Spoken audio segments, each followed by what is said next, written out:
qui est nouveau, c'est l'innovation des Sables d'Olonne, de l'agglomération des Sables, qui va mettre en place un système de thalassothermie et qui va donc chauffer l'hôtel de ville des Sables d'Olonne, des équipements publics de centre-ville, la cité des congrès, la sous-préfecture, le collège, la base de mer et des logements privés dans les grandes résidences, avec l'eau de la mer, l'eau de la baie des Sables d'Olonne. Et donc c'est cette énergie nouvelle que nous allons puiser parce qu'on a déjà un système écoplage qui va devenir Enerplage et qui, grâce à l'eau qui permet de maintenir l'engraissement en sable de la plage, va chauffer l'ensemble des équipements que je viens de citer. C'est un gros projet. On est subventionné à 45% par l'ADEME parce que c'est un projet exemplaire et ça suppose de faire un réseau de chaleur en ville pour acheminer les calories et donc acheminer le chauffage dans les équipements. Le début des travaux, c'est tout de suite, c'est pour la fin du mois de mars et ce sera prêt seulement l'année prochaine. Mais l'année prochaine, on pourra chauffer tous ces équipements avec la thalassothermie au Sables d'Olonne. Je dirais les travaux en ville, c'est vrai qu'il y en a partout. C'est vrai qu'on a une période un peu courte, l'hiver, pour réaliser beaucoup de travaux. Et je sais que ça provoque beaucoup d'inconvénients, beaucoup de gêne pour la vie de tous les jours. Pour tout vous dire, je les connais bien moi aussi parce que j'ai vécu dans un quartier où j'ai subi 18 mois de travaux. J'ai déménagé l'année dernière et dans mon nouveau quartier, j'ai repris pour un an de travaux.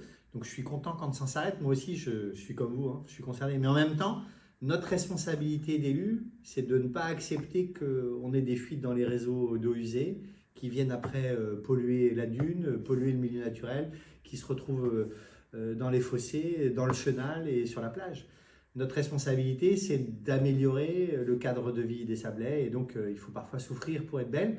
Et on est obligé, même si c'est ingrat, de commencer par les sous-sols, parce que si on ne fait pas les sous-sols d'abord, on ne peut pas réaménager la surface, élargir les trottoirs, faire des pistes cyclables. Donc merci à tous et à toutes pour votre compréhension. Je dirais Vendée-Cœur. Vendée-Cœur, vous savez, c'est cet événement qui vient tous les 2 ans au Sables d'Olonne et qui est un bel événement sportif, 24 heures ininterrompues de stand de paddle, 24 heures de fête pour une bonne cause, en général en soutien des enfants malades.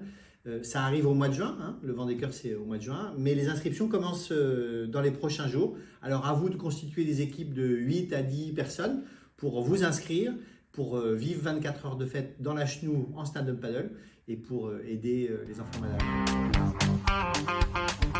Je vais peut-être revenir sur les grandes marées. Vous avez vu que on a eu de la chance parce que si la mer est montée haut, elle n'a pas été conjuguée à une tempête et donc on a eu quelques dégâts hein, qu'il faut réparer et on s'y attelle, mais on n'a pas eu de catastrophe. La seule catastrophe qui reste et qui est horrible, qui est même scandaleuse, c'est le volume de plastique que les grosses marées rejettent sur le littoral. Et donc, je ne sais pas si vous l'aviez vu dans les coups de vent cet hiver, on a récupéré beaucoup trop de plastique. Notre monde vit ce fléau du plastique. C'est un cauchemar, c'est un poison pour la mer et pour l'océan. Et il se trouve que chaque année, vous savez, on a une opération de nettoyage des plages. Ce sera samedi après-midi à Sauveterre, rendez-vous à 14h30. Ce sera l'occasion d'enlever tout ce qu'on peut. Et comme on a un ramassage juste après la grande marée, il y a de quoi faire, il y a du travail. Je compte sur vous. Rendez-vous samedi à 14h30 sur le parking de la plage de Sauveterre pour notre nettoyage annuel de la plage à Sauveterre, dans la bonne humeur et sous le soleil d'Olonne. Bonne journée, ciao.